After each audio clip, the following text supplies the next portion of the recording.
Greetings and good vibes, everybody. This is your guy, John Tell. I am also the founder of the Leon Block Network and host of the show, The Colonizer's Coffin, here on the Leon Block Network. The urban conservative, otherwise known as Chaz Neal, last week underwent a medical emergency, and so we're just asking for your thoughts and prayers at this time. While he goes through his healing journey and process. And in the meantime, we will be showing past episodes of stuff that he has done. And also, you already know, like at some point, he will tap in and chit chat with y'all, maybe do some stuff. But for the meantime, we just go on air some previous episodes of topics that still need to be very much talked about. So this one that we're going to talk about is the story of his Uncle Willie that is very crucial and pertinent to American history. And I think a story that all of us really do need to hear, because you never know who your ancestors are, and you never know the significance of the story that they may play in all of our histories.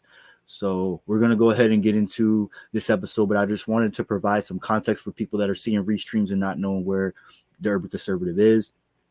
Just send some prayers and some healing vibes, whatever your faith is, whatever that may be, but put it out in the universe that that he gets better soon. Appreciate you too, bro. You already know. So let's go ahead and get into this episode, y'all. Truth, because at the end of the day, I still want to be able to I don't dislike George Washington. I don't dislike even some of the most racist people in history. But I want to know their history, but I also want to know not only that, hey, they were whatever, but I also want to know about the Shirley Chisholms. I also want to know about the Frederick Douglass. And not even Nat Turner. I want to know more about Nat Turner than him just being some revolutionary. I want to know the Nat Turner that was out in the fields. I want to know the Nat Turner that grew up as a kid. I don't want to know just the narrative.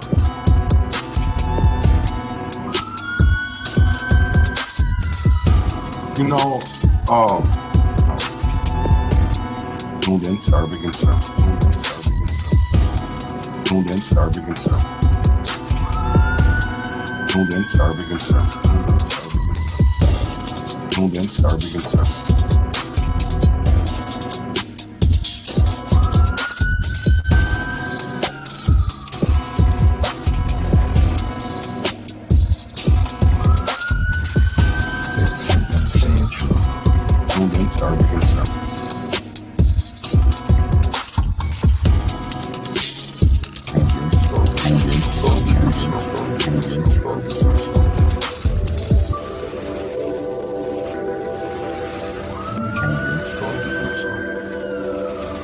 Q9, my food time, hold it up and smoke it. Transgression, a progression of a war we ain't asked for. Transgression, a progression of a war we ain't asked for. It's madness, yo. All the things that we could talk about. Call it. But let's talk about these urban circumstances real quick. And basically it's we got this. So, revolutionary. with a frosty hand, Muhammad is the famed name, forever stand. Standing on royal fusing of justice for the few, ridiculed by the pale terrorists bent on genocidal obsession, rooted in fear of neglection and abandonment, fueled by nightmares of ancestors' jealousy.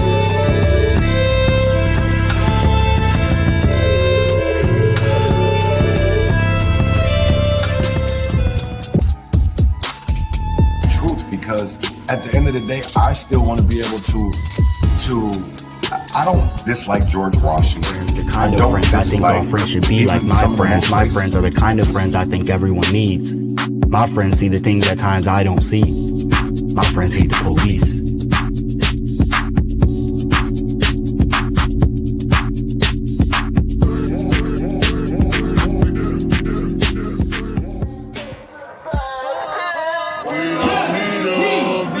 What has changed?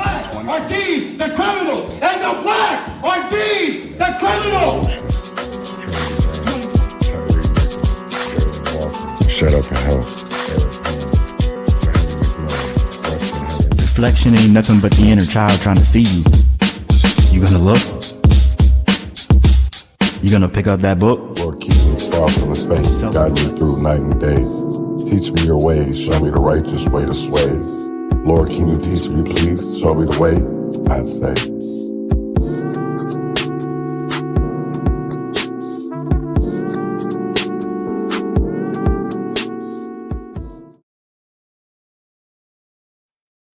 Grand risings, grand risings, grand risings, grand risings, and welcome to the Urban Conservative with Chaz Neal. This morning,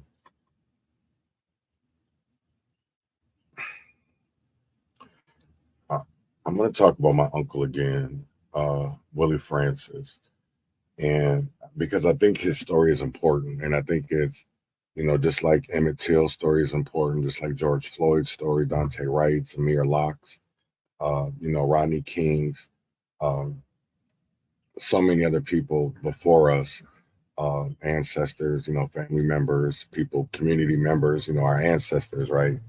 And the more that we know our history, the more that we learn and understand history, we can move forward and progress in the future.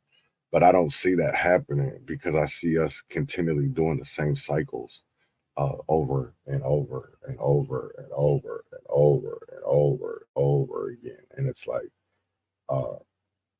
we need to stop that. And how do we stop that?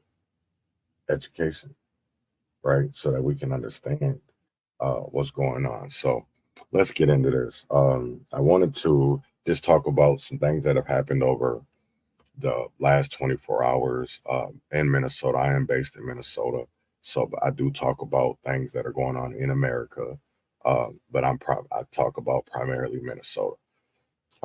So we just had the paid family and medical leave tax increase. The powers that be in Minnesota are already hiking the payroll tax for the new paid family and medical leave program by 37%, and it hasn't even started yet. This is a prime example of the financial burden being placed on the working class under the guise of progress. Also, I don't know if people have heard about Feeding Our Futures. So Feeding Our Future is still, I guess, is a legal case that is going on in Minnesota that was fraud that had to do with feeding kids. And despite the free food scandal that rocked our community, state and local governments are still promoting and awarding those involved with Feeding Our Future. This is a blatant display of corruption and mismanagement by those in power. Also, Democrats push to restore solar subsidies as the legislative session comes to a close, which it's coming to a close soon. Some legislators are rushing to reinstate solar subsidies that were recently scaled back. This move highlights the inconsistent and erratic policies that failed to deliver real benefits for our communities. Majority of public school teachers support school choice. I think that's a big thing when it comes to education. A significant shift is happening in our education system. A survey reveals that 67% of public school teachers now back K through 12 education savings accounts, which is called ESAs, joining over a dozen states that already offer this option. This is a push towards giving parents and students more control over their education destiny. Duluth voters reject the levy again. Duluth voters have once again said no to a $52 million technology levy, despite efforts to sway them with a flashy new website and community listening session. This rejection is a clear message that some people aren't easily manipulated. Also, office building shakeup in downtown St. Paul. The largest property owner in downtown St. Paul is planning to sell 6 office buildings, stirring uncertainty about the area's future in a post-COVID world. This shakeup reflects the broader instability and the need for strategic leadership to navigate these times. Also, I wanted to kind of lead off with this, but not really. So Trump is coming to Minnesota today. He's coming to St. Paul. to a Republican fundraiser. But I wanted people to, as it is a presidential year election, I wanted people to remember this, in that 2016, Donald Trump nearly flipped Minnesota, losing to Hillary by just 1.5 percentage points. However, in the 2020 election, he lost the state to Joe Biden by a larger margin of 7.1. Trump is returning today for a Minnesota GOP fundraiser in St. Paul. Open. I want people to remember this because I tried to get into this, right? And that shit was expensive as fuck. Excuse my French. But it's only open to paying guests and invited media. So you're gonna see Fox 9, Alpha News.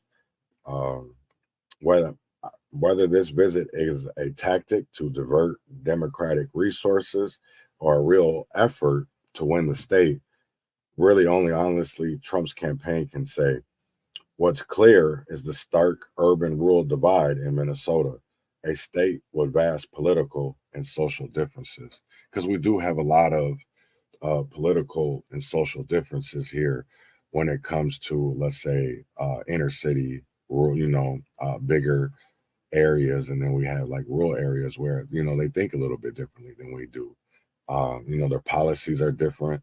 What's crazy is I see people commenting all the time, on like Crime Watch or various different posts about Minneapolis, about like with the ski mask, and people are like, how are they doing that? And it's like, because I couldn't walk around with a ski mask where I live. They'd call the police. They would think that was suspicious as hell. But in certain communities, that's the thing right now. Everybody is wearing ski masks, trying to cover their identities. And but let's get into what I wanted to show you guys. And this is about my family. My last name is Neil. That's my dad's. My grandma was a Francis, Louise Francis, Mary Louise Francis. And this is a documentary that was done in 2008 about my uncle. And there is parts of that my family is in that, and I will get into that after. I will show a little family tree. So let's get into this, and I hope people enjoy. And there is some action steps that I do want to take. So please just listen, learn, educate, liberate.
St. Martinville, Louisiana, May 3rd, 1946.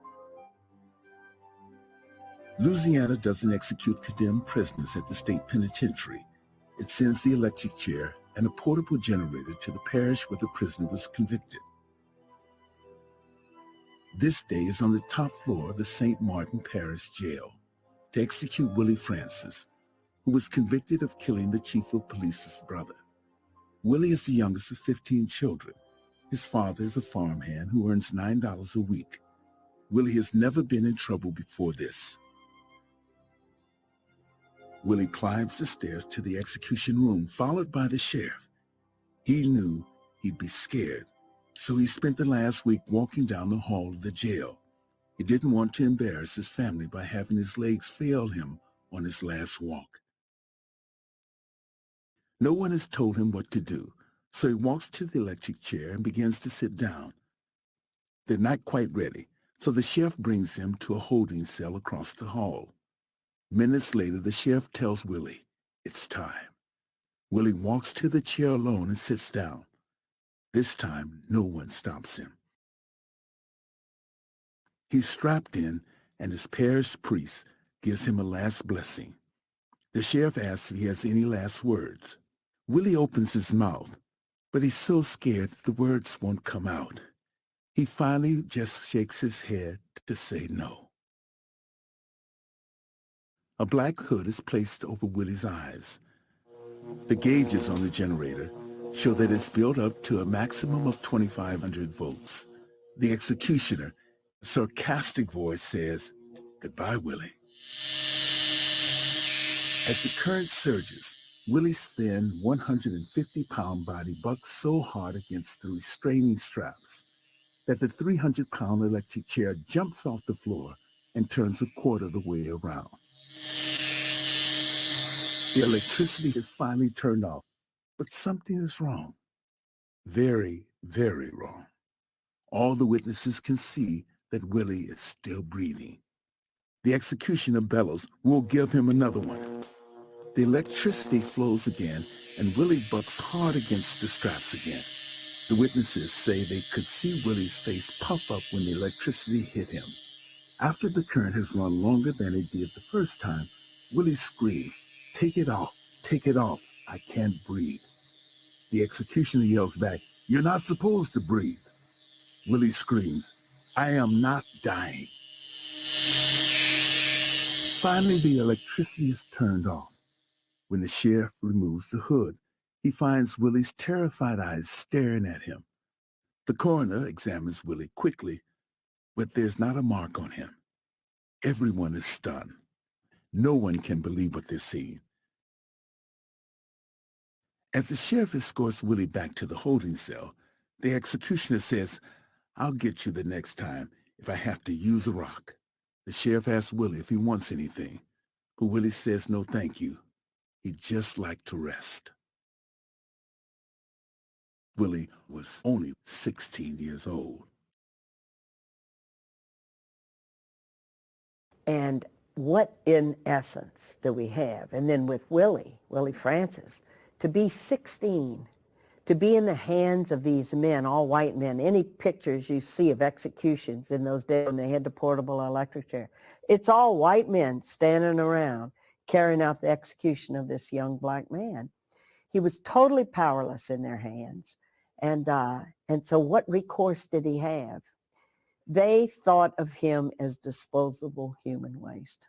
And that's the way they treated him. And so when they strapped him in the chair, they probably had to put the straps very, very tight because his wrists were so slender. Probably his feet didn't even touch the floor of the chair, the bottom of the chair.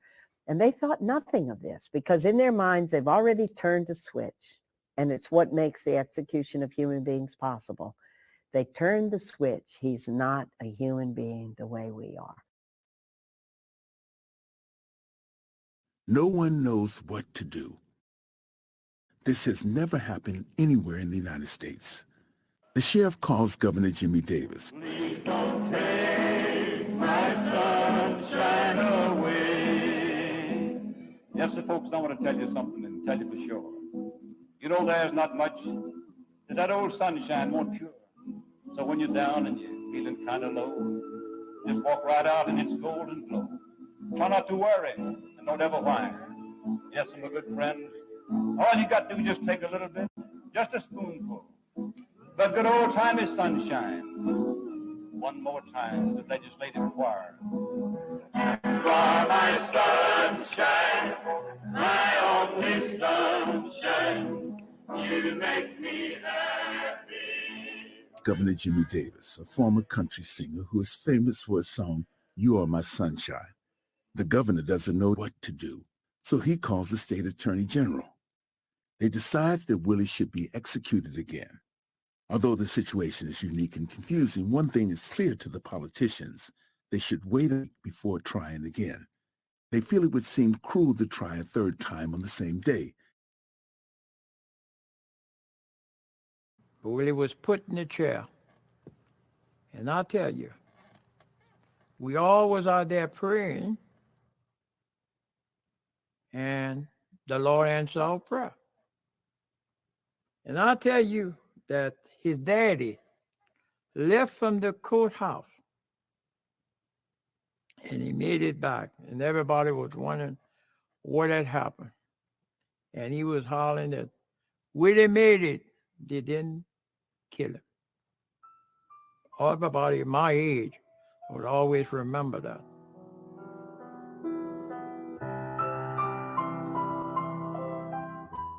In 1944, St. Martinville is a small town on the Bayou Teche with about 2,000 white French Catholics and 1,500 African Americans, most of whom are also Catholic. Its best-known landmark is a statue of Evangeline, the heroine of Longfellow's epic poem, which was donated by Dolores Del Rio, who comes to town to play the title role in the 1928 film. St. Martinville is in deep South Louisiana, the Cajun French part of Louisiana.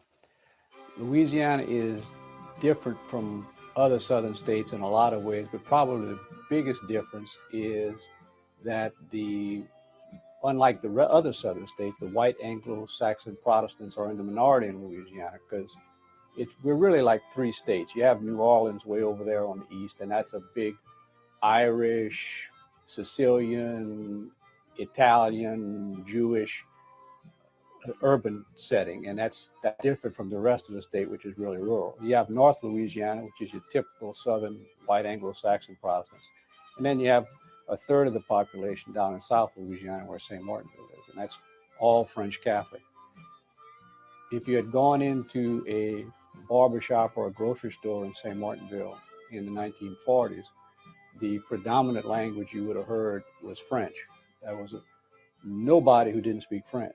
There were people who didn't speak English, but everybody spoke French. Even today in 2005, if you go to the Saturday afternoon Mass at St. Martin de Tours Catholic Church, the priest does the sermon first in English and then in French. Andrew Thomas is a popular 50-year-old bachelor who owns a local drugstore. One of his brothers is chief of police and another is chief administrator of the parish government. One morning, he's found dead outside of his home with 5 bullets in him. The community is shocked. The local paper declares that Andrew had no enemies. The coroner holds an inquest, but only 2 witnesses have any helpful information. Mrs. Van Brocklin, a neighbor, testifies that she heard several shots around midnight, jumped out of bed and saw a car with its headlights on in front of Andrew's house. Her husband says the shots were so close together that he thought it was probably an automatic weapon being fired at a temporary World War II Army camp across the street. Strangely, although the same article in the local paper says that, according to police officers, there was a terrible struggle, there's no testimony of any struggle. No law enforcement officers were called to testify, and this claim never comes up again. Sheriff E.L. Westweber is in charge of the investigation.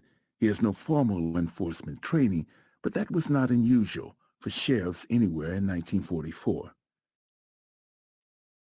For 9 months, the investigation finds almost nothing except the murder weapon found near Andrew's home.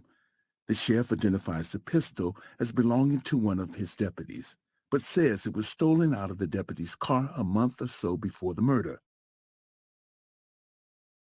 Later, the sheriff testifies that the gun was shipped to the FBI lab in Washington, along with one of the bullets recovered from Andrew's body, but says the gun and the bullet were lost in the mail.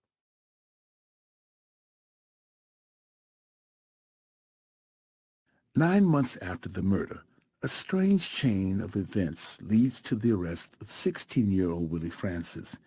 He has a terrible stutter, which embarrassed him so much that he dropped out of school and worked part-time making deliveries for local merchants, including Andrew Thomas. Willie has never been considered a suspect in the case." Well, Willie's an interesting kid. What I found most interesting was that nobody really said a harsh thing about him in all the interviews that I came across. There were stories that he used to hang out in the neighborhood with an old blind man, and he used to keep this man company constantly. And at the end of their time together, the old man would kiss Willie on the forehead and Willie would go home. And also he played with a lot of younger children. He was known for making little clothespin toys for these poor children in the neighborhood. And the third thing I thought was interesting is that even given the chance to go out and play with a lot of children his age, he would rather stay home and do a lot of housework and help his mom with the chores. His mother was bedridden at the time. His father was considerably older when he had Willie, and she never had to ask him to do those things. He would always volunteer, and he liked spending time with his parents. Maybe it was something that he was the youngest boy. He felt like that was time that he could spend with his parents.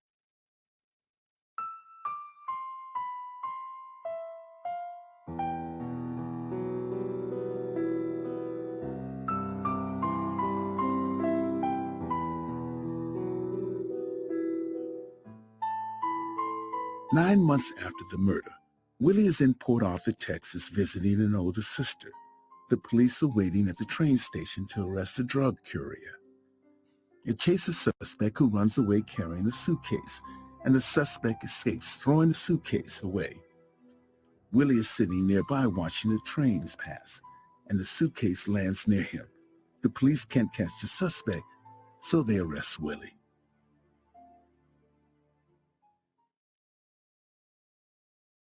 What happened next was described by the district attorney in a hearing held after the unsuccessful execution.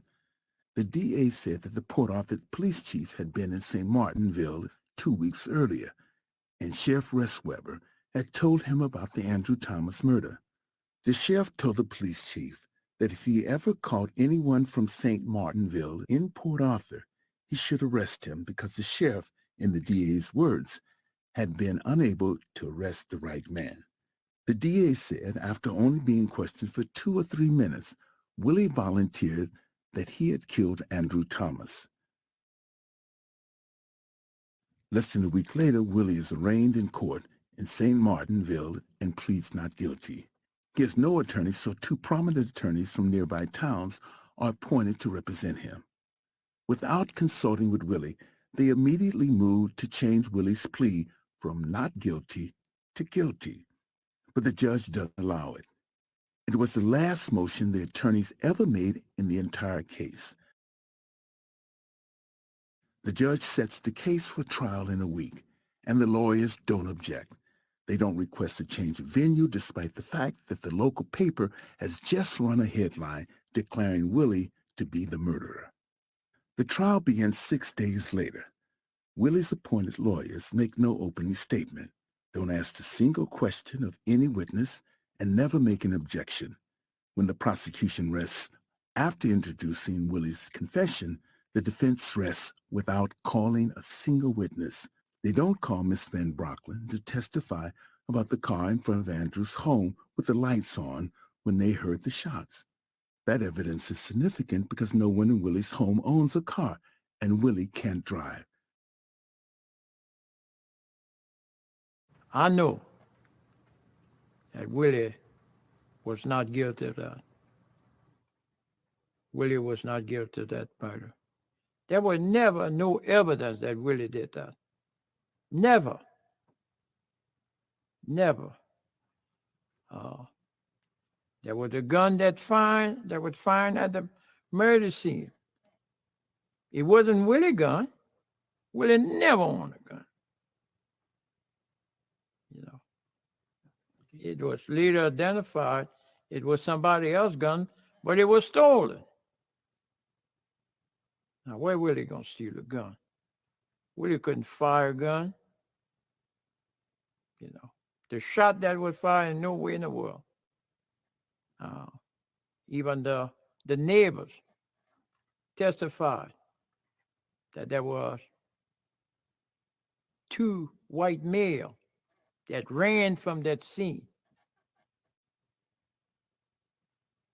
And one of them came back to try to pick up the gun. You know, the saddest part about all of this is the simple fact that they had no evidence. No evidence. No evidence. And the fact that Willie didn't know how to drive, the way that the man was killed, there was no way that Willie could do it. And the fact that the neighbors said they saw 2 white men. Willie's not white. This is the type of America that we live in. And when we talk about reparations, people need to understand that, because I hate the way that these people talk about reparations. They don't understand it. They want to say, oh, we're owed this, we're owed that. For what? People don't even understand chattel slavery. And I know I'm probably saying it wrong. But literally, you have to think about it, what slavery was, what chattel, whatever. It's not whatever. Chattel, slavery is. It's the same thing as this iPhone I got in my hand, right? It was personal property. That's what we were considered. That's what our ancestors were considered, personal property. And then people want to sit there and argue about, oh, well, that's the past. Well, our Constitution, sir, ma'am, they, them, he, she, is nobody ever wants to talk about the 3/5 compromise. Nobody ever wants to talk about the 3/5 compromise. And that really makes me wonder of like why we don't ever want to talk about bills, legislation, right? Because we always talk about 40 acres and a mule. But where does that come from? That was a real legislation. That was General Order or Special Order 15, right? But then that was taken away when they got rid of Lincoln. And then we got Andrew Johnson. I think it was Johnson. And then a whole nother bill came, right? You know what that bill was called? The Emancipation Act, which paid slave owners because their property it was basically a refund. So like basically, you know, we got to take it from you. Just like when they do recalls now, right? What do? They refund you for the shit that you buy.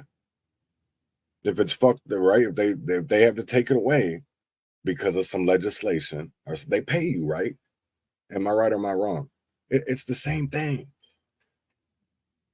But people don't want to put it into simple terms. We want to look at it in a broader context instead of just looking at the shit for what it is, man.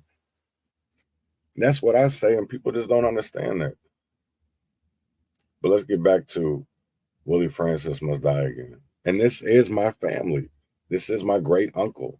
This is my grandma's brother. But he panicked, and then they left off. 24 hours after the trial starts, the jury returns a verdict of guilty. Under Louisiana law at the time, a death sentence is automatic. Willie's lawyers filed no appeal.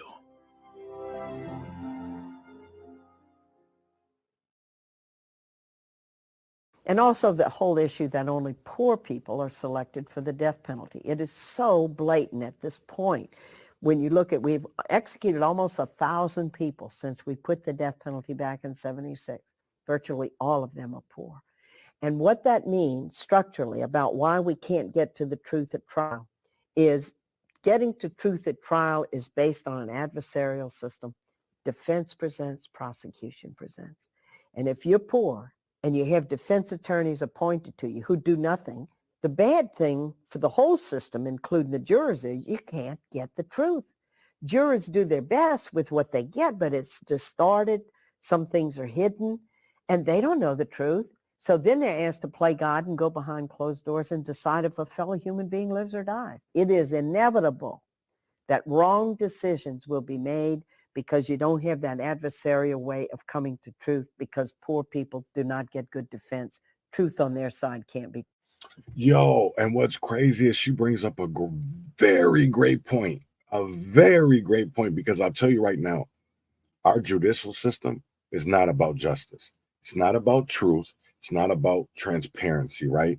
Because at the end of the day, it's about who can go on there and put on the best show, who can go on and put on the best story, the most believable story. That's what all of this is about. That's what our justice system is about. It's not even about truth. We have way too many people that are literally innocent who are behind bars. There's no evidence. And because our Supreme Court does not see innocence as a reason to overturn a conviction, is fucked up. Fucked up. Till prosecution prevails, people are sentenced to death. The Louis Peters case, the Louis Pete case, is the case that points out how tragic it was that Willie's lawyers didn't make any attempt at all to defend him, because you had an all-white jury that acquitted a black man of murdering a white man. His lawyers presented a defense. He had a defense, and an all-white jury acquitted him. St. Martinville was not a place where a black defendant was automatically guilty. And that's not a guess. I mean, that happened, and it happened before the Willie Francis trial. Then after the unsuccessful execution a month later, Willie waits in jail for a new death warrant to be signed. Willie's lawyers may have been content to do nothing, but his 70-year-old father was not. He goes to a young attorney named Bertrand DeBlanc. He was a friend of Andrew, and his wife once worked for him. He's the grandson of a former justice of the Louisiana Supreme Court who founded a local Klan-like organization known as the Knights of the White Camellia. DeBlanc explains that he just returned from the war and he's broke.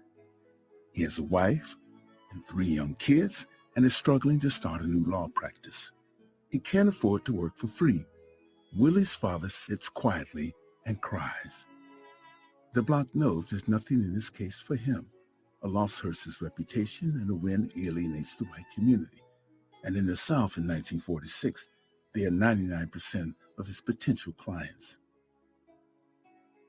But in front of DeBlanc is a poor man pleading for help to save his child's life. He tells Willie's father that he'll take the case. Willie's father brings DeBlanc 2 gallons of potatoes, the only fee he ever receives.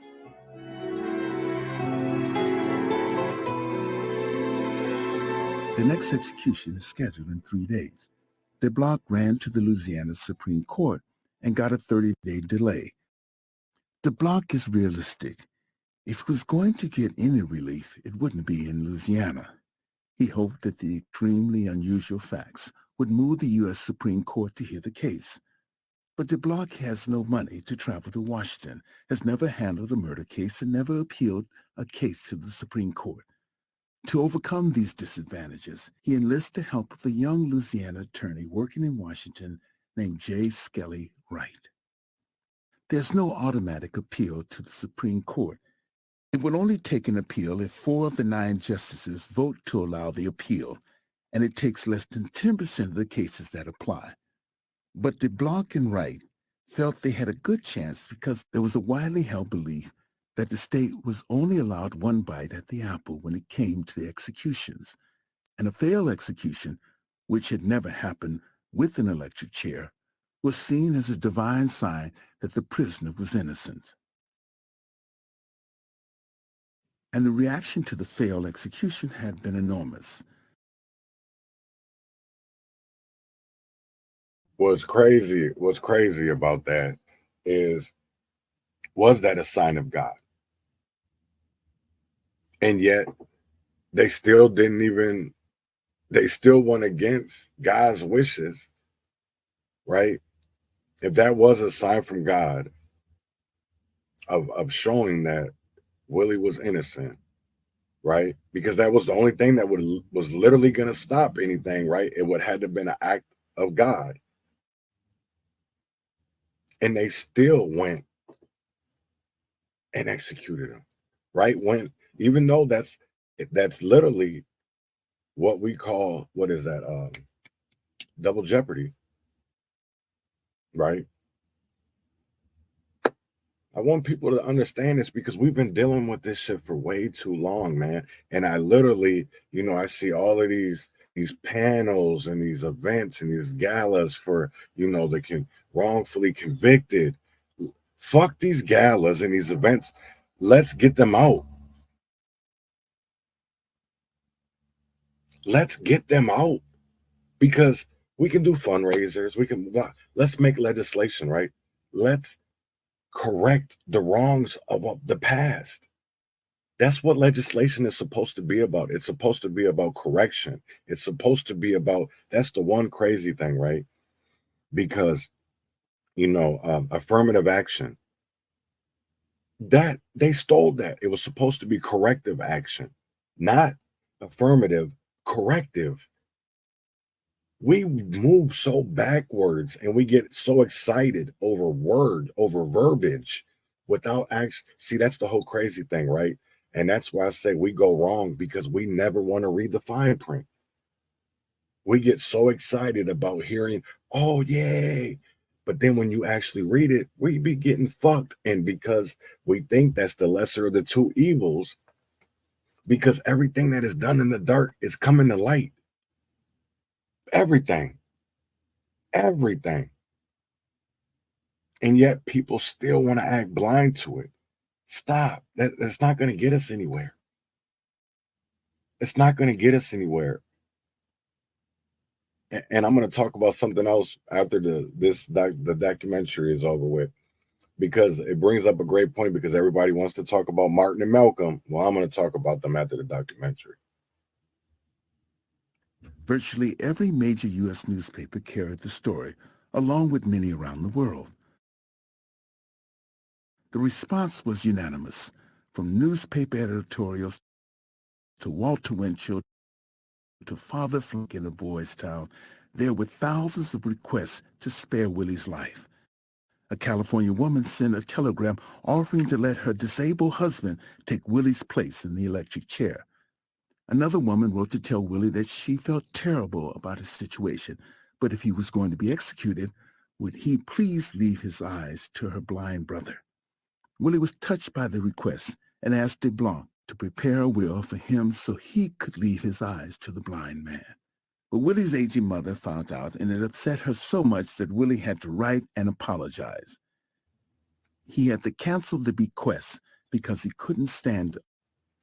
I just want to go back to a certain, I'm going to go back. I'm sorry. Is that act of God? Right. And it upset her so much that. This is Frederick. This is my great-great-grandfather. And this is my great-great-grandma, Louise. And you know, it's crazy. I never imagined that I would ever in life be doing something like this. You know what's crazy is because, like I've said this before, when I covered Willie, when I found out that he was my family member, because I remember this story from high school. It's something that I learned. And the crazy part, well, I guess I wouldn't have known that he was a family member because I didn't know my dad at the time. You know what I'm saying? Like, I thought my dad was in the LL Cool J video, Round the Way Girl. I thought that was him because of the picture that I seen in my mind of my father. And every time I'd see that LL Cool J video, I'm like, oh, damn, there go my dad. So, you know, I would have never have known because I didn't know my father. I didn't know that my grandma was a Francis. You know what I'm saying? No, you know what I'm saying? That is fate. And I'm going to get this from my uncle. I'm going to get it from my great-grandparents. I'm going to get it from my family. That's for damn sure. And I'm not gonna, because I'll tell you right now, people, there's so much shit that I do behind the scenes, and it pisses me off, is because I've literally had conversations with state legislators from Louisiana, and then see the things that they're doing down there when it comes to, you know, these new bills and shit. It really fucking saddens me that Louisiana's going, oh, that ain't that. Even Louisiana and Texas are going backwards, man, and not progressing, because they literally want to silence the innocent. And I want people to understand that, because they just got rid of good time. So it's a straight, you go to prison now, you doing your straight time. There ain't no more good time. But Willie had to write and apologize. He had to cancel the bequest because he couldn't stand to upset his mother.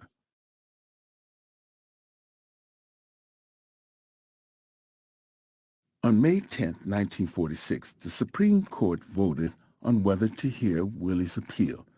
The clerk of the Supreme Court called Wright and told him that the request to hear the appeal was denied. Wright called DeBlanc with the bad news. Both were shocked. DeBlanc blamed himself for getting Willie's hopes up and went to the jail to tell Willie. In a scene repeated often, Willie tried to console DeBlanc. He told DeBlanc that he never thought the court would save him, and thanked DeBlanc for all of his hard work. Some reporters came to the jail to get Willie's reaction, and DeBlanc didn't want them to bother Willie. But Willie said it was all right and told the reporters that he would continue to pray. So I just want to answer a question that was asked. So John Tell asked, what is good time? So good time is basically, in Minnesota, they have what's called, we do certain amount of time, right? So let's say you're sentenced to 66 months. You would do 66% of your time behind bars, and the other percentage would be that'd be good time. So then you get parole, right? But there's some states where, let's say like Wisconsin, they do 2 years in prison, and then plus they'll give you 5 years parole, right?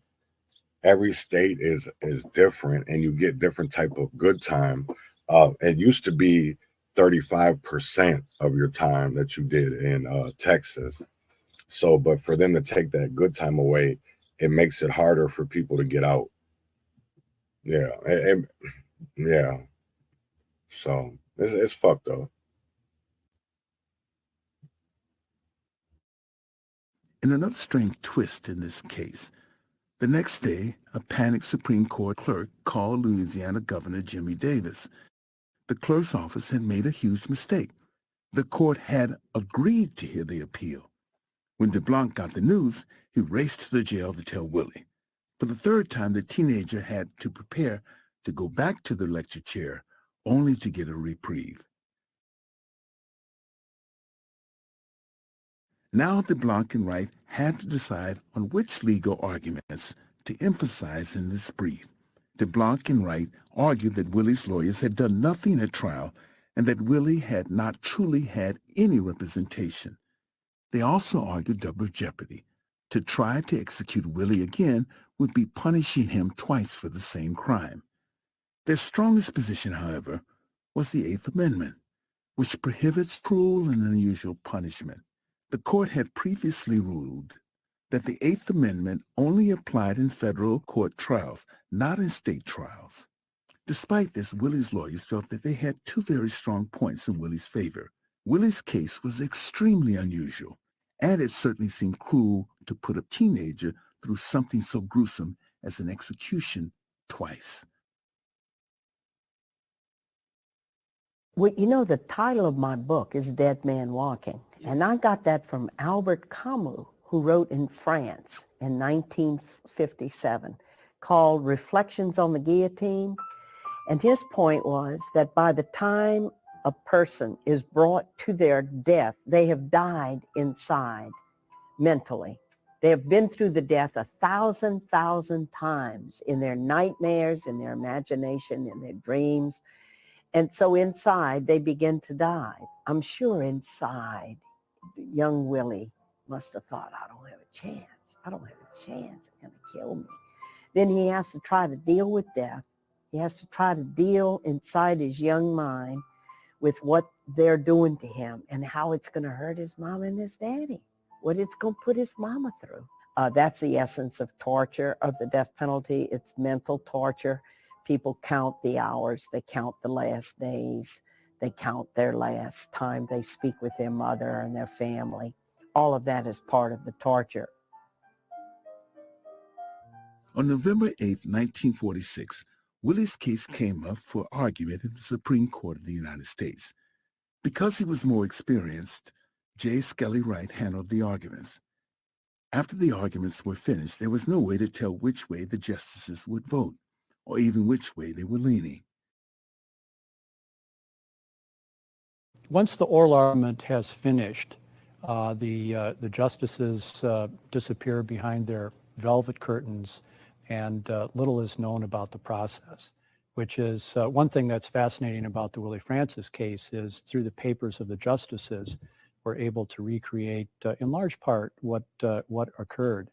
And what occurred firmly supports the what one writer once said was that the decision-making process results in, quote, desperately negotiated documents. And that's what the Willie Francis opinion is, a desperately negotiated document. The court had a precise and traditional method of deciding cases. All 9 justices would meet in the Supreme Court conference room at noon on Saturday to decide the cases which had been argued that week. The only people in the room were the 9 justices, no secretaries, no law clerks, no tape recorders. We only know what happened because of private handwritten notes of the justices released many years later.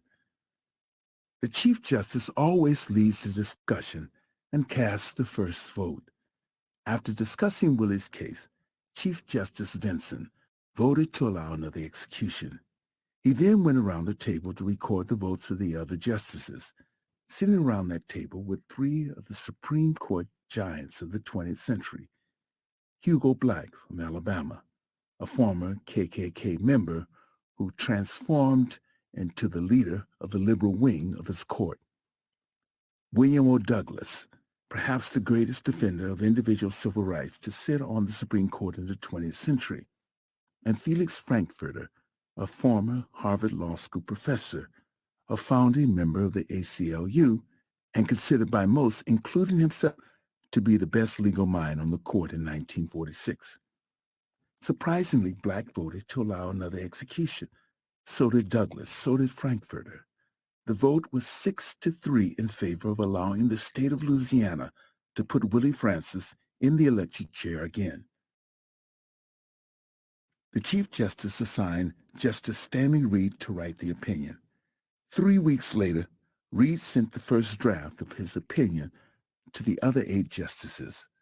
Reed's opinion said the unsuccessful execution was an unfortunate accident, but an innocent accident, and since there was no suggestion that it was the state's fault, the Constitution did not prevent a second execution.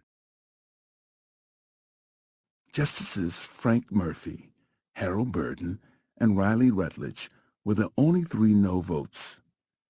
Burden, a Republican from Ohio, said that another execution would be the equivalent of burning at the stake. Murphy, a graduate of the University of Michigan Law School, believed that sometimes you had to ignore the strict rules in the search for justice. He once wrote, "I don't care what the technicalities are, I just won't do it." The 3 joined together to write a powerful dissenting opinion in hopes of changing other votes. You know, I want people, there was some key words that were said here, right? In that little of the judges, that the one that voted to execute Willie again was a liberal. And the one that thought it was wrong was a Republican. Everybody talks about there wasn't no shift in politics. I think people really need to go back in history and really understand who the Democrats are and who they still are today, because they haven't, you know, what's crazy is the only thing of it is, yeah, they done literally, and I know somebody probably, man, bro, you crazy. I know where you're going. Hold on. Listen, yeah, man, see, this is the thing that go back and educate yourself. This is the thing that I hate about when people don't even want to listen. Go back and look. Go back and look, right? We're talking about the labels of liberals, progressives, conservatives, Republicans. I'm not definitely about to get into that conversation, because for the simple fact I know what I'm talking about when I talk about the whole thing with liberals, progressives, and Republicans, conservatives.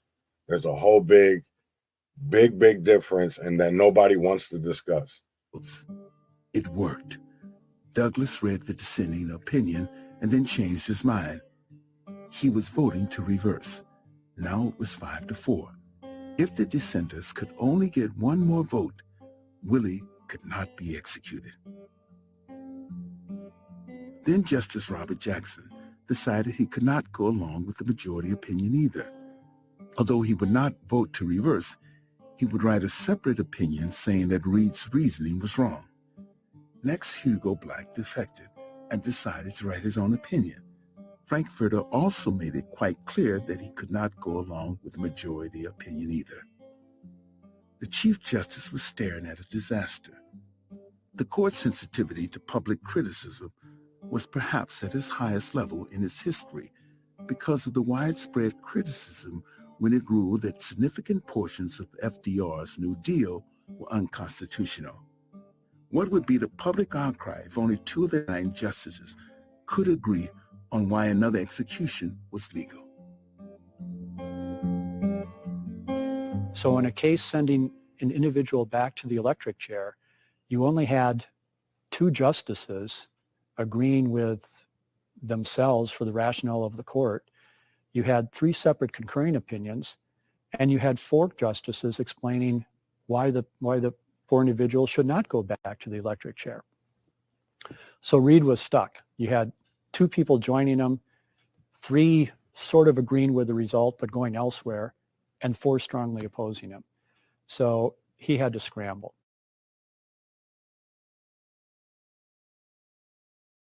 All 9 Supreme Court justices began their careers as lawyers. But Supreme Court seats aren't always given to the 9 best lawyers or judges in the U.S. These are the most prized and prestigious judicial positions in the world. It's rare for a Supreme Court justice to be without some political skills. And in controversial, emotionally charged cases like this, the horse trading between the justices can be intense. Reed went to work to try to win back 3 votes to support his opinion. He first went to Jackson, who he had worked with in the Attorney General's office, and finally convinced Jackson to sign on to the majority opinion. He next approached Black, but the man from Alabama was hard to move. In 1946, Black firmly believed that the 8th Amendment should apply not only to federal courts, but in state courts too. Reed rewrote his opinion 4 times to try to accommodate Black's position. When Reed finally agreed to the strongest language yet in support of the argument that the 5th and 8th Amendments should apply in state courts, Black agreed to vote for Reed's opinion. It was now 4 in favor and 4 against. The deciding vote was in the hands of Felix Frankfurter. Justice Frankfurter really made the Supreme Court his life's work. He was nominated to the court from a law professorship at Harvard Law School.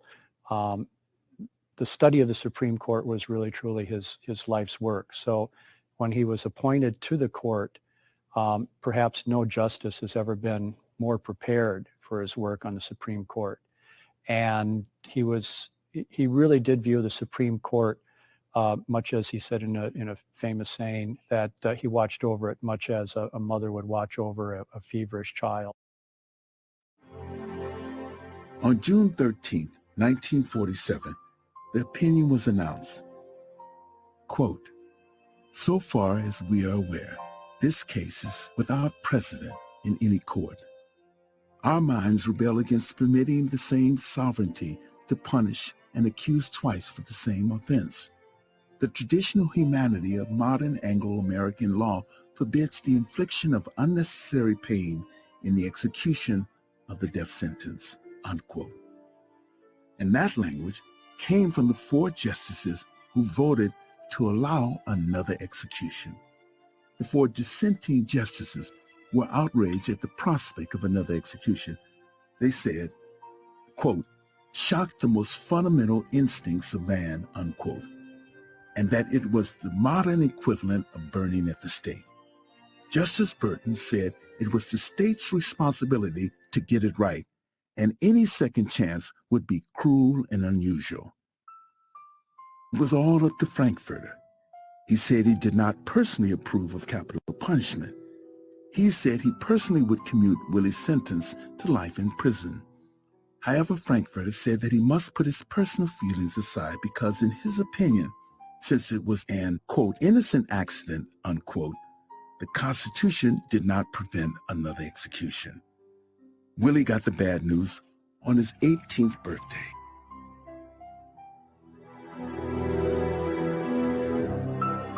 After casting the deciding vote to allow another execution, Frankfurter then did something which had only happened once in Supreme Court history. He personally went to work behind the scene to try to save Willie's life. Among his classmates at Harvard Law School was a New Orleans lawyer named Monty Lehman. Frankfurter immediately wrote Lehman a letter marked strictly confidential.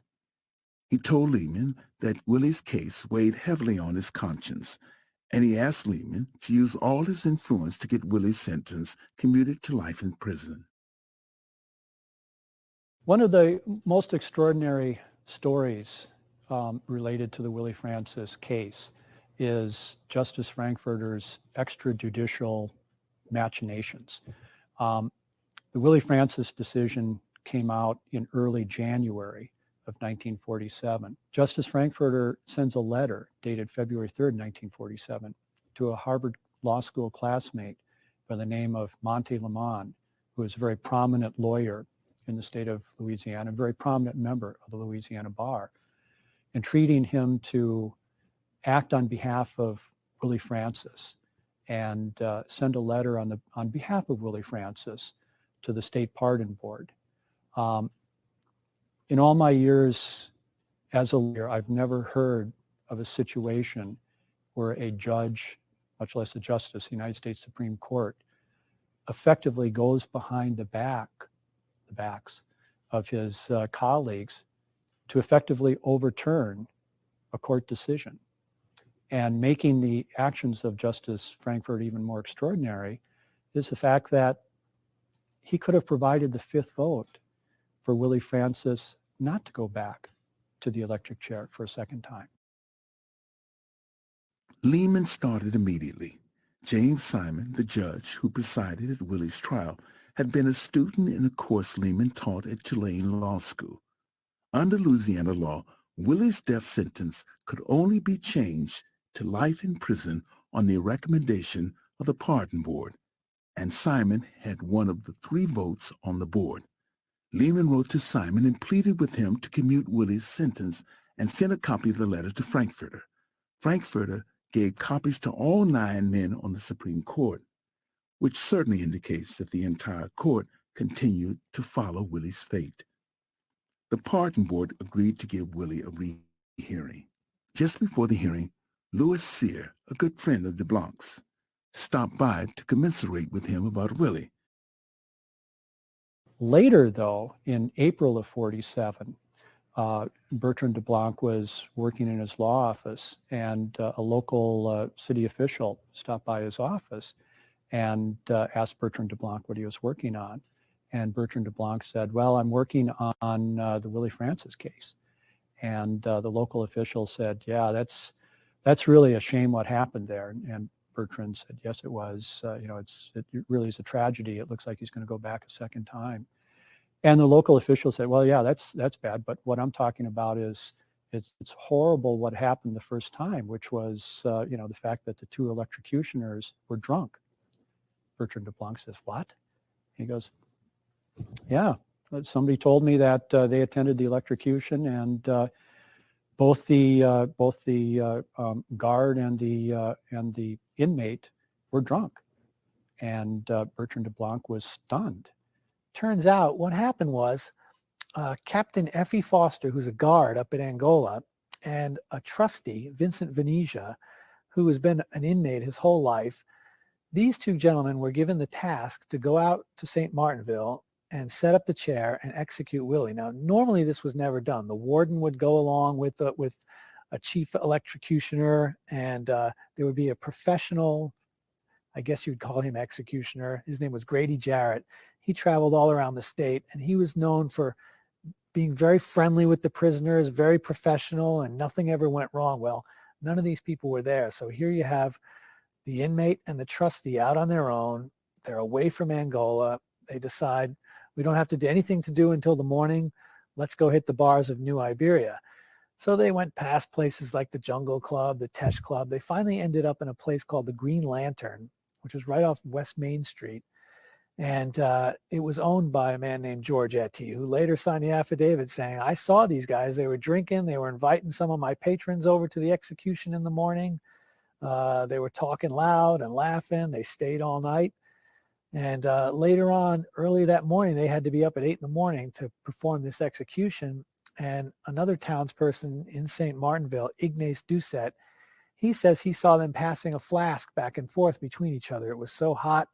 And they would go back and sneak behind the truck and drink and then go back upstairs and hook up the chair. And he said, they kept getting the chair wrong. They'd have to start all over again. They were swearing. And, eventually Skelly Wright said these two men were so drunk he doesn't know how they could have done anything. DeBlanc gets an affidavit from Sear and an affidavit from an eyewitness to the drinking and presents the evidence to the pardon board. Despite this, Judge Simon and the board voted unanimously to allow the execution in 2 weeks.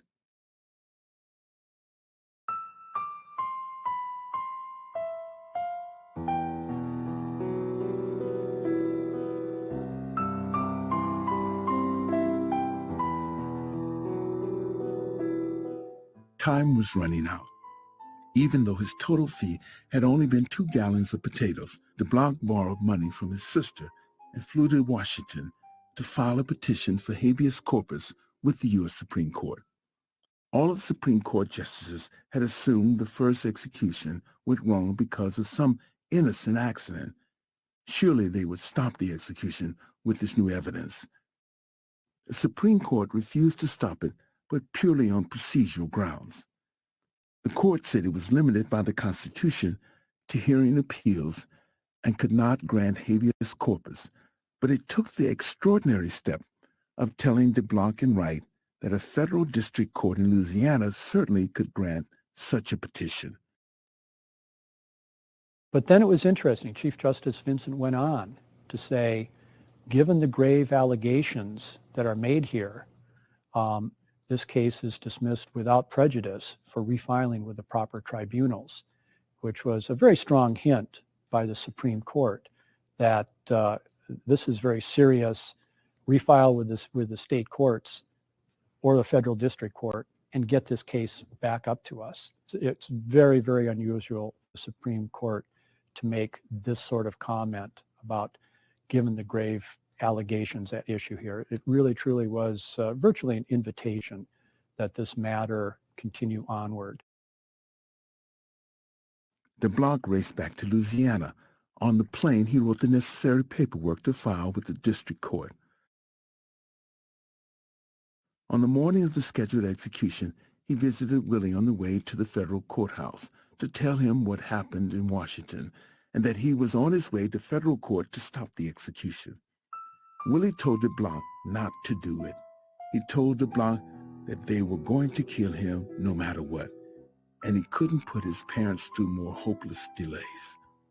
In a decision that would haunt him for the rest of his life, DeBlanc agreed to let it drop.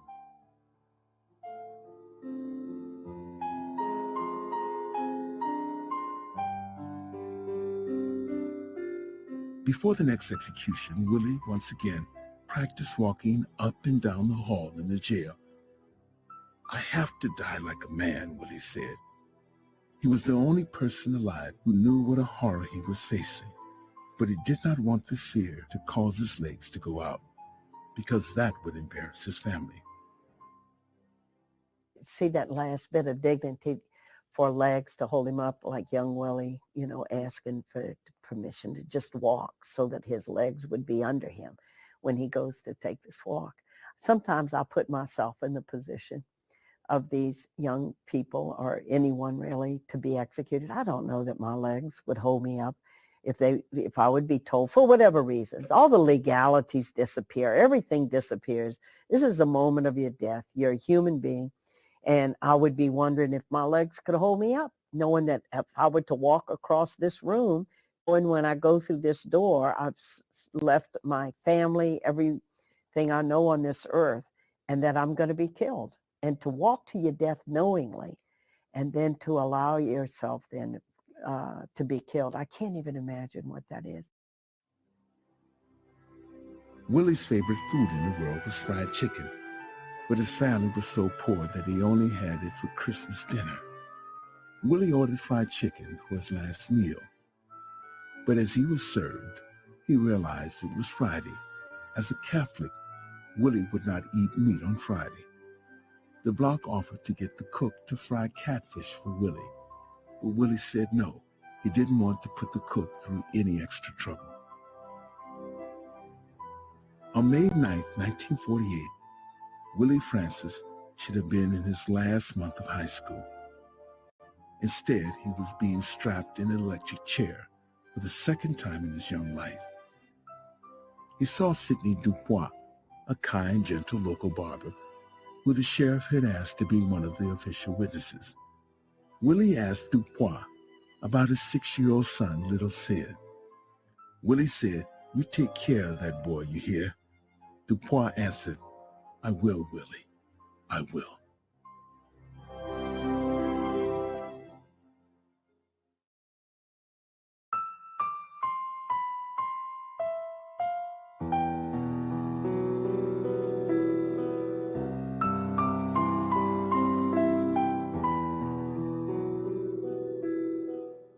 Judge James Simon of St. Martinville was elected to the Louisiana Supreme Court in 1960. He resigned 9 months later as part of a plea bargain to avoid criminal prosecution for federal income tax evasion. J. Skelly Wright became a federal district court judge in New Orleans in 1962. He later became a judge of the United States Court of Appeals in Washington, D.C. Years later, Skelly Wright became a famous judge with the courts of appeals in New Orleans and the District of Columbia. And he said the ultimate test of a justice's work must be goodness. And if that's the test, then surely the Supreme Court in the Willie Francis case failed it. Bertrand DeBlanc was elected district attorney in Lafayette Parish, Louisiana in 1960. But after Willie's case, his heart wasn't in prosecuting. He wanted to defend poor people. For the final 10 years of his legal career, he became the only attorney in Louisiana history to go from being district attorney to being the head of the Indigent Defender's Office. And I know the American people don't know this. They think we got the best court system in the world. They don't know how this thing works. So what better than to bring them close to it? So telling this story of Willie Francis brings people into this whole issue. It's like Willie walks again among us. In a way, he is a dead man walking, because he's going to become alive again to us, his story. And there's going to be a part of us that wants to say, oh, but that was back then. We're much better now. We're not any better now. In fact, I think we're worse. He had some very special kind of inner strength in him, young Willie Francis did. And, I can't help it. I mean, my instinct is to want to pray to him and to just say, really help us to to work justice, to carry on, you know, what your life was about, so that your death is not in vain.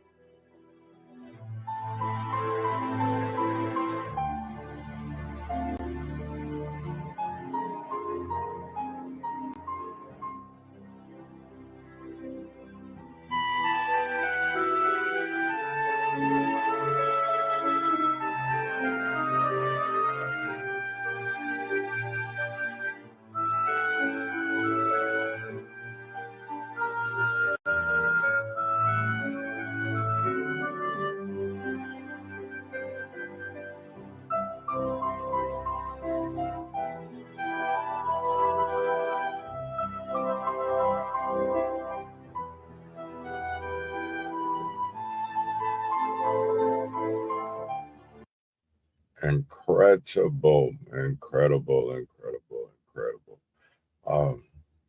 Damn. Yeah, but have we changed? Has our justice system changed? I don't feel like it has one bit. I mean, yeah, the year has changed. You know, the days are the same. Same shit, different day. Same shit, different year. Same shit, different day, decade. But I can, you know, I sit here and I, ever since I found out that I was related to Willie Francis, I've always thought about, like, damn, you know, what did my grandma think? You know what I'm saying? Of that her son, you know, is being accused of something that there is no way possible that he could do. And he died from it, you know, being innocent. And 2 days before Mother's Day, your young child dies for something that he didn't do. And then not only once, but twice. And that still wasn't really, man, just 1947. It's 2024, and we still having that same shit. Like, that's crazy to me. But the lady at the end did bring up a great point that I feel like we could literally use as a teaching moment, right? Because everybody talks about, you know, Donald Trump, right? And everybody's like, well, what did Malcolm think about? Because somebody said Malcolm would have voted for Trump. Well, there was kind of a candidate like Donald Trump back in the day. So I want people to listen to this. This is Malcolm on Barry Goldwater. Go do your homework on Barry Goldwater. Go do your I didn't even share. Whoops. Oh, my bad.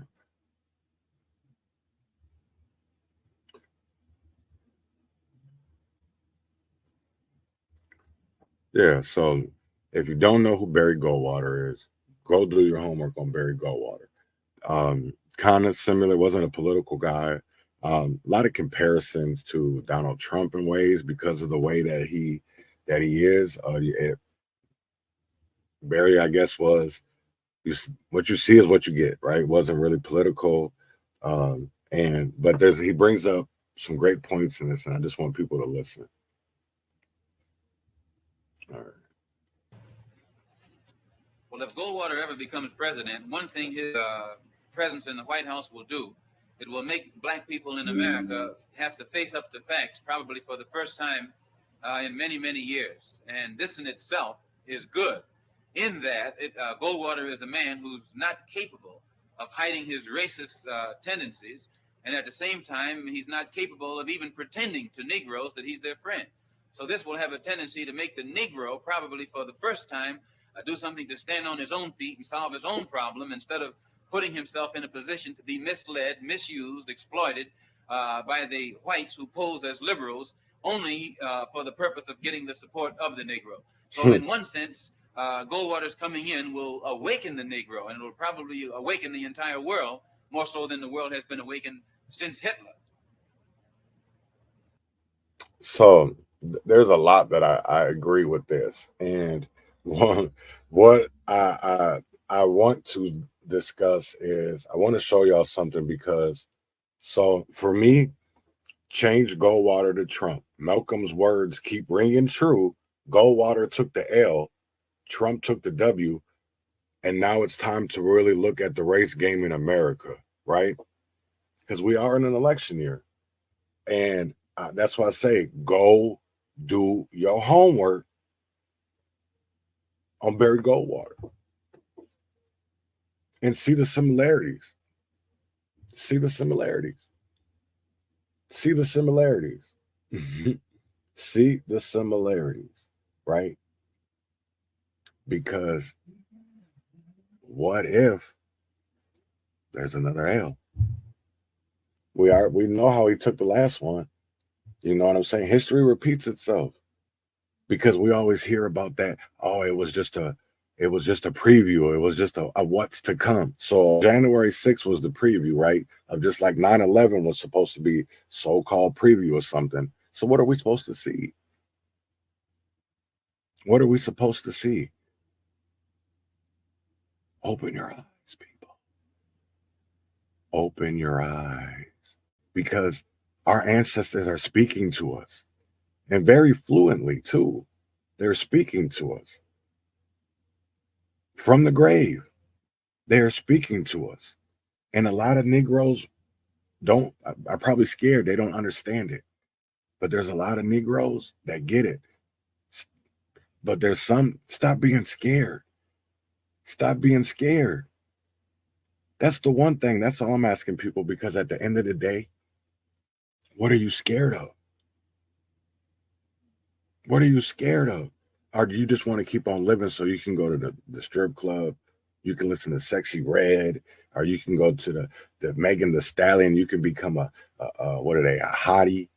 That's what's crazy, because that's all I see is niggas being called hotties or whatever they call the Megan Thee Stallions or whatever. And it's like, damn, that's crazy. Like, we got niggas out here dying. We got niggas out here going to jail for not doing shit. Right? We're getting left behind at the state capitol in legislation. You think niggas give a fuck? Nope. They rather go pick up that tequila. They'd rather go pick up that Casamigos. They'd rather go pick up that blow and sniff it off a broad's booty. Or they rather get caught on somebody's Ring camera in Cincinnati by going in the door to eat booty.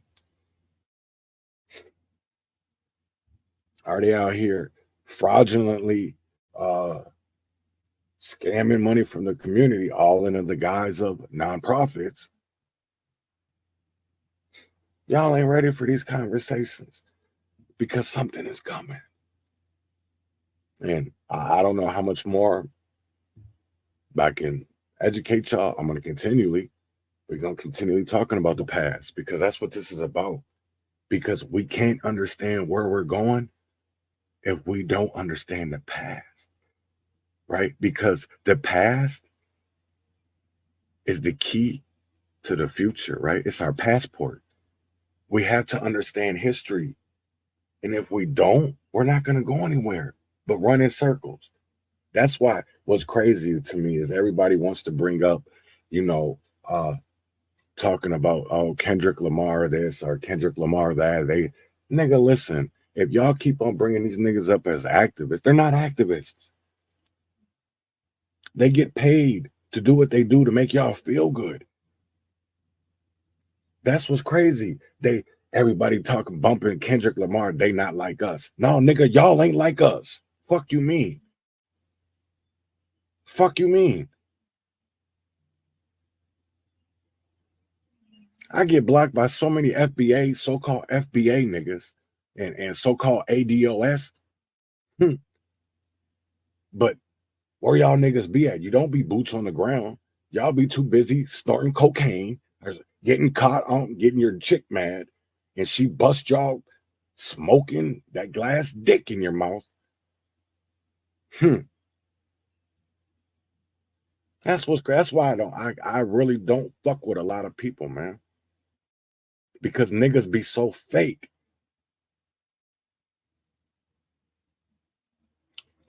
Used to think real niggas came a dime a dozen. No, fake niggas come a dime a dozen. Because them niggas is everywhere. You think the realest niggas and they be the fakest nigga because it's all a facade. It's all a front. That's what I really lost a lot of respect for a lot of people. And I definitely am not scared to tell them. Because y'all say y'all real. You guys say you're self-made, but them contracts say differently. You say you're violence interrupters, but it seems like you're more like babysitters. You're more about crowd control. You're more about taking pictures and spying than actually preventing anything. Just like we're feeding our futures. They were supposed to be feeding kids. How the hell y'all feeding kids that y'all was documenting, putting numbers that for amongst the kids that damn near don't even live in them communities? They could have literally fed the whole state of Minnesota 10 times over, but they were too busy sending money to Kenya, or they were buying houses, they were buying cars, right? Taking vacations, going to Vegas, snorting cocaine off of chicks' booties or titties. Some of them was even some bought grills. And I'm talking about the one they put in your mouth. Some of them got BBLs. Some of them got extensions, new nails, new titties. Right? Everybody want to talk about Diddy. Where y'all niggas at talking about Frank Nitty? What's the nigga name that walked from Alabama to Minnesota? Oh, Terry Willis. Motherfuckers so quick to talk about everybody else, but the shit that goes on in our own communities. Don't nobody want to talk about BLM stealing all the money. Don't nobody want to talk about the Negroes always asking Caucasians permission. Right? Y'all don't want to have real conversations because you niggas don't read the fine print, and you don't want to read the fine print because you would rather feel good. Y'all rather get out there and dance and be like, oh yeah, come on, I'm twerking. That's what y'all want to do. Y'all not soldiers. And I put that on my mama. Y'all some track stars, number one. And for all the people that talking about Malcolm would have walked with y'all, Malcolm would have slapped the shit out of most of y'all. The same thing with Huey. The same thing with Fred. They'd have slapped the shit out of a lot of y'all by any means necessary. That's the biggest crock of shit I done ever heard. These niggas talking about by any means necessary. To get to the Twinkie, to get to the strip club, to get to the by any means necessary to take a picture with Ben Crump, with Al Sharpton, Spike Lee. And the crazy thing, it'd be at a funeral like it's a motherfucking nightclub taking flicks. I'll never understand that shit. It's supposed to be about celebrating that person, right? About that loved one. How you going to celebrate with people you don't even know? And then they giving the eulogy. You got a rat, a federal snitch that Black Lives Matter, though. Black Lives Matter. That nigga was literally locking up niggas for money. But Black Lives Matter.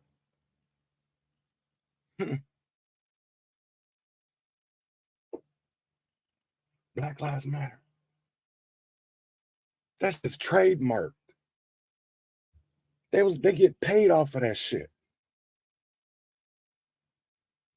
But we ain't never seen no change because the only accountability that I seen was that they could count the motherfucking money that was in their bank accounts.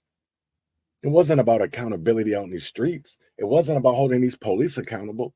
It wasn't about holding these systems accountable. It was about who could get the fattest pockets, who could get the biggest crib, who could get the fattest car, the nicest cars, who could get the fattest BBL. Right? That's what this shit was about. Niggas out here drinking and driving and getting their aunties to get them off.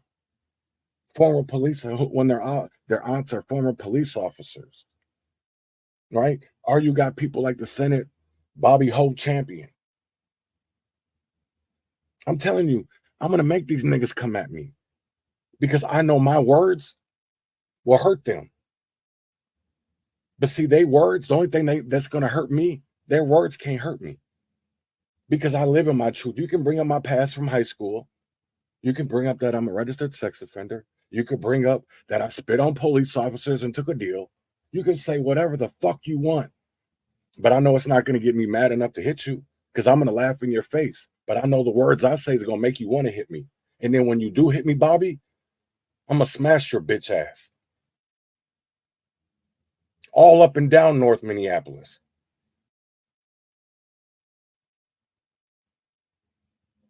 Because I know you're all y'all, Jerry, all y'all, my words hurt because it's the truth and the truth hurts.